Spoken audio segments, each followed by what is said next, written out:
Est-ce que vous pourriez nous expliquer ce qu'est la grappe éco-construction Lorraine et Gaume? Le cluster éco-construction est donc un réseau de professionnels de l'éco-construction et l'éco-rénovation.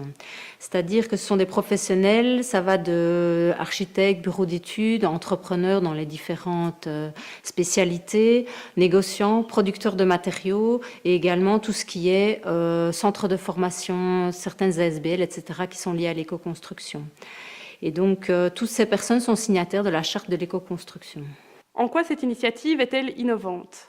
Donc en fait, le cluster éco-construction parraine plusieurs grappes d'entreprises qui sont en fait comme des mini-clusters, c'est-à-dire que ce sont des groupes entre 10 et 20 professionnels locaux qui sont également signataires d'une charte de la grappe et donc qui sont également ambassadeurs de l'éco-construction. Et donc dans la grappe Lorraine et Gaume, par exemple, nous avons plusieurs architectes, nous avons un négociant de matériaux, plusieurs entrepreneurs en ossature bois, en enduit à l'argile par exemple, en insufflation de cellulose, de fibres de bois, également en réalisation d'isolation en chaux-chanvre. Et nous avons également une ASBL, par exemple, une coopérative liée à l'énergie. Ce projet est innovant pour deux choses. Donc déjà, la première chose, c'est par rapport au sujet. Donc le sujet de l'éco-construction et l'éco-rénovation est donc un sujet assez innovant parce qu'il s'agit d'utiliser des matériaux naturels, de faire des maisons qui essayent d'utiliser un maximum la lumière naturelle et tout ce qui est les énergies liées au soleil. On parle de maisons bioclimatiques, ou également utiliser des matériaux qui sont en circuit court ou qui ont un cycle de vie favorable.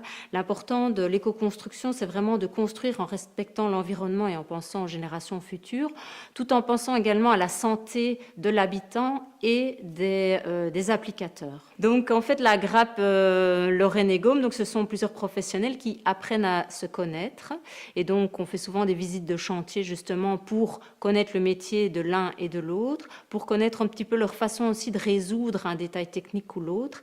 Et de cette manière, en fait, le candidat bâtisseur peut faire appel à un groupe d'entrepreneurs et d'architectes, etc., qui sont habitués à travailler ensemble. Et donc, ça va simplifier en fait l'interaction avec le candidat bâtisseur.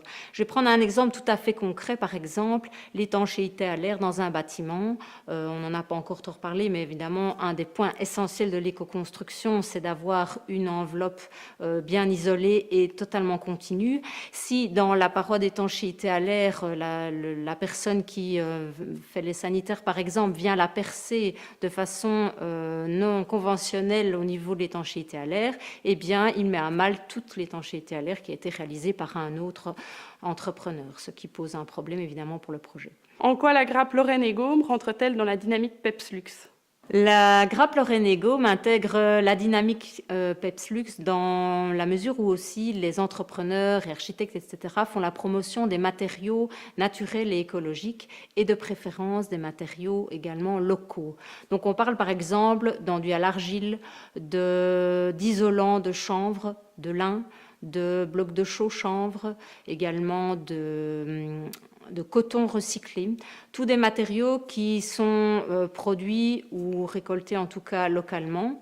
Donc à Marlois se trouve l'usine de défibrage de chanvre wallon. Quelles sont les perspectives pour la grappe Lorraine et Gaume? Les perspectives sont évidemment d'agrandir la grappe, de diversifier les professionnels dans la grappe et de faire de plus en plus de marchés et de chantiers ensemble, pourquoi pas des chantiers aussi plus grands qui ensemble leur permettraient alors de les réaliser et alors aussi bien sûr de sensibiliser le citoyen à l'éco-construction. La grappe Lorraine et Gaume a été créée à l'initiative de personnes de la région de Virton qui désiraient créer un groupe, comme d'autres grappes qui ont été créées également à Mons, à Huy, etc. Et ces grappes ont été créées à l'initiative du cluster éco-construction dans le cadre de projets européens Interreg. Donc voilà, ici on a la matériothèque des isolants naturels.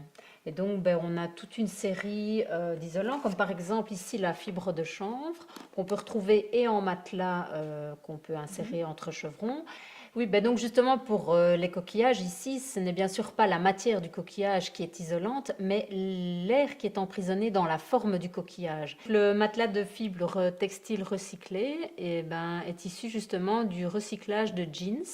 Donc les matériaux sont sélectionnés, certains partent à la revente, donc d'autres sont utilisés pour des vieux chiffons. Il existe plusieurs ouvrages qui permettent d'aider les candidats bâtisseurs à faire des choix dans leur construction écologique ou leur rénovation écologique.